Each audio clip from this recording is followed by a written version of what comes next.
दोस्तों नमस्कार, useful study में आपका स्वागत है। तो आज की इस क्लास में डिफरेंशियस यानी अवकलन के इम्पॉर्टेंट सूत्रों को देखेंगे, क्योंकि जब भी हम अवकलन के सवालों को हल करते हैं तो जिन सूत्रों की हमें बार बार आवश्यकता पड़ती है, आज हम उन्हीं सूत्रों को देखेंगे। तो वीडियो अगर अच्छा लगे तो एक लाइक कर देना, चैनल पर नए आए हैं तो सब्सक्राइब जरूर कर लेना। इससे आने वाली हर वीडियो की नोटिफिकेशन समय समय पर आप सभी को मिलती रहेगी। तो आइए वीडियो तो सबसे पहले यहाँ पर ध्यान से देखेंगे कि फर्स्ट नंबर क्वेश्चन d/dx अचर पद बराबर 0। तो यहाँ पर ध्यान से देखिएगा, जो ये आपका d/dx दिया गया है, तो अगर कहीं पर लिखा मिल जाए तो इसका मतलब है कि इस चीज का ये अवकलन किया गया है, यानी जो भी यहाँ पर पद दिया होगा वहां पर उसका अवकलन d/dx से करेंगे। तो सबसे पहले यहाँ पर अचर पद कौन कौन से होते हैं? आपकी जो प्राकृतिक संख्याएं होती हैं 1 2 3 4 5 100 तक या 1000 2000, तो ये आपकी क्या होते हैं? अचर पद होते हैं। तो अगर हम अचर पद का अवकलन करें तो हमारा मान कितना आएगा? 0। यानी अब क्वेश्चन हल करते समय जब भी हम अवकलन करेंगे अचर पद का तो हमारा मान कितना आएगा? 0। इसी प्रकार सेकंड क्वेश्चन है x की घात n का अगर हम d/dx यानी अवकलन करें तो n यानी जो ये n है ये आगे आ जाएगा और इसमें से एक घट जाएगा, बाकी आपका वही रहेगा। थर्ड नंबर फार्मूला है d/dx अगर केवल x है तो इसका अगर अवकलन करते हैं तो हमारा कितना आएगा? 1। फोर्थ नंबर है d/dx किसका करना है? √x का। अब हम जब d/dx बोलेंगे तो आपको तुरंत पता चल जाना चाहिए कि इस चीज का अवकलन कर रहे हैं। तो √x का क्या हो जाएगा? 1/2 √x, यानी किसी क्वेश्चन में अब अगर √x दिया गया तो अवकलन करने पर 1/2 √x लिखेंगे।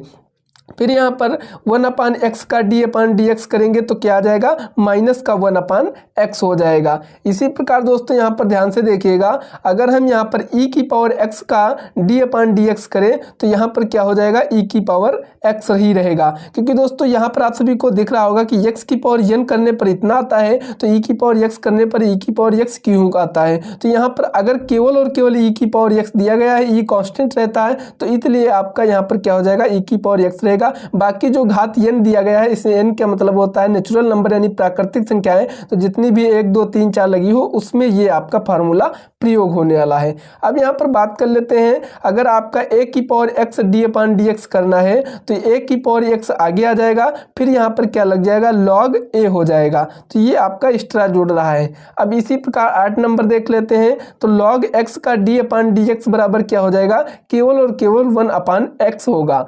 अब यहाँ पर देख लेते हैं 9 नंबर तो 9 नंबर आप यहाँ पर ध्यान से देखिएगा, sin x अब आपके यहाँ पर माना गया थीटा वाले, तो अगर sin x का यहाँ पर d/dx करना है तो आपका क्या होगा? cos x होगा। ये ज़्यादा इंपॉर्टेंट है, आपको ध्यान में रखना है, इसलिए ये वीडियो बहुत ही इंपॉर्टेंट है दोस्तों।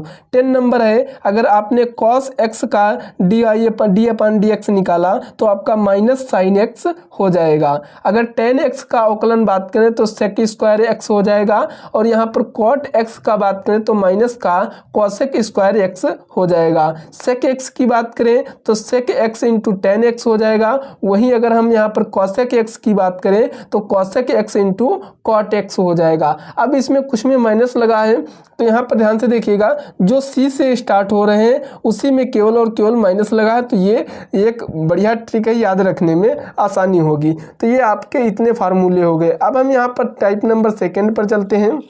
तो टाइप नंबर सेकंड भी आपको याद रखना है, इसका जो यूज है आगे होगा दोस्तों जब हम क्वेश्चन हल करेंगे। अगर आपका साइन इनवर्स x दिया गया है तो इसका अगर हम d/dx करें, यहाँ पर लिखा नहीं है, तो इसका अगर हम अवकलन करें तो 1/√1 - x² होगा। इसी प्रकार अगर हम कॉस इनवर्स का करें तो माइनस लग जाएगा, बाकी आपका साइन और कॉस में वही फार्मूला यूज होगा। अब इसी प्रकार अगर हम tan में इनवर्स में बात करें तो 1/ क्या हो जाएगा? 1 + x² हो जाएगा। यहाँ पर ध्यान से देखिएगा, कॉट इनवर्स में केवल और केवल इन दोनों का सेम रहता है, tan और कॉट का सेम रहेगा, केवल इसमें प्लस का रहेगा, इसमें माइनस। फिर सेक इनवर्स x बराबर क्या हो जाएगा? 1/√x² - 1। ये फार्मूला यही कॉसेक इनवर्स का भी रहेगा, लेकिन इसमें माइनस लग जाएगा, यानी ये दोनों आपके सेम है। एक को ये याद कर लीजिए, ये दोनों आपके सेम है, ये दोनों आपके सेम है, केवल माइनस और प्लस का फर्क है। तो अब हम चलते हैं नेक्स्ट वाले पर, तो यहाँ पर लास्ट टाइप पर। तो यहाँ पर फ्रेंड्स ध्यान से देखिएगा, आपका जो यहाँ पर फर्स्ट नंबर फार्मूला है वो क्या है, u प्लस वी का। अगर किसी में u प्लस वी का करना है तो यहाँ पर क्या हो जाएगा, सबसे पहले ध्यान से देखिएगा, d अपन डी एक्स करेंगे तो u फिर क्या हो जाएगा d इंटू वी, यानी u को हम आगे ले लेंगे, v को d वी के साथ ले लेंगे, D V upon D X plus v, फिर से हम v लेंगे, फिर हमारा u आ जाएगा, यानी सबसे पहले हमें u लेना है, फिर D V upon D X हो जाएगा, फिर हमें v लेना है तो D U upon D X हो जाएगा। इतना समझ में आया। अब यहाँ पर सेकंड नंबर फार्मूला आपका है डी अपन डी एक्स किसका करना है, u into V into W, यानी तीन लोगों का करना है, u का करना है, v का करना है और w का करना है। तो यहाँ पर ध्यान से देखिएगा, तीनों का हम करेंगे, अच्छे से दिख नहीं रहा होगा तो अब यहाँ पर अच्छे से दिखेगा। तो यहाँ पर ध्यान से देखिएगा, सबसे पहले आपको क्या करना है, u v का लेना है तो u v और क्या हो जाएगा डी डब्ल्यू अपन डी एक्स, फिर यहाँ पर क्या लेना है आपको, एक हमने ले लिया, अब वी डब्ल्यू लेंगे तो यहाँ पर वी डब्ल्यू, यहाँ पर लेंगे u और w तो u w, फिर यहाँ पर क्या हो जाएगा D V upon D X हो जाएगा, फिर वी डब्ल्यू लेंगे और D U upon D X हो जाएगा, यानी इनको लेंगे, फिर इनको लेंगे और फिर इनको लेकर, और जो यहाँ पर बचता जाएगा उसको डी यू या डी यू जो भी बचेगा उसका डी अपान एक्स कर देंगे। तो ये आपका सेकेंड नंबर फार्मूला हो गया। अब इसी प्रकार दोस्तों हम थर्ड नंबर फार्मूला देखेंगे। तो थर्ड नंबर फार्मूला दोस्तों आपका यहाँ पर दिया गया है, ध्यान से देखिएगा, u अब बटे वाला है, u अपान वी का जब D V upon D x करना है तो यहाँ पर क्या हो जाएगा, सबसे पहले जो नीचे है उसे लेंगे तो V D U upon D X minus का u D V upon D X. तो इस प्रकार आप आसानी से देख सकते हैं कि जो यानी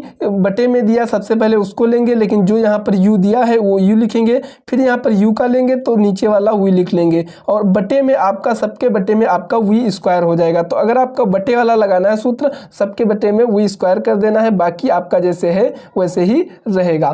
तो हम उम्मीद करते हैं दोस्तों आप सभी को अच्छे से समझ आया होगा। आपको इन फार्मूलों को अच्छी तरह से याद कर लेना है, क्योंकि इन्हीं अगर आप अवकलन के सवालों को हल करेंगे तो इन्हीं क्वेश्चनों की, इन्हीं सूत्रों की बार बार जरूरत पड़ने वाली है। तो मैं रिक्वेस्ट करता हूं कि आप सभी लोगों को ये फार्मूले जरूर से जरूर याद होने चाहिए, तभी आने वाले हर क्वेश्चनों को आसानी से हल कर पाएंगे। तो दोस्तों अगर वीडियो अच्छा लगा हो तो एक लाइक कर देना, चैनल पर नए आए हैं तो सब्सक्राइब जरूर कर लेना। मिलते हैं नेक्स्ट क्लास में, तब तक के लिए जय हिंद जय भारत।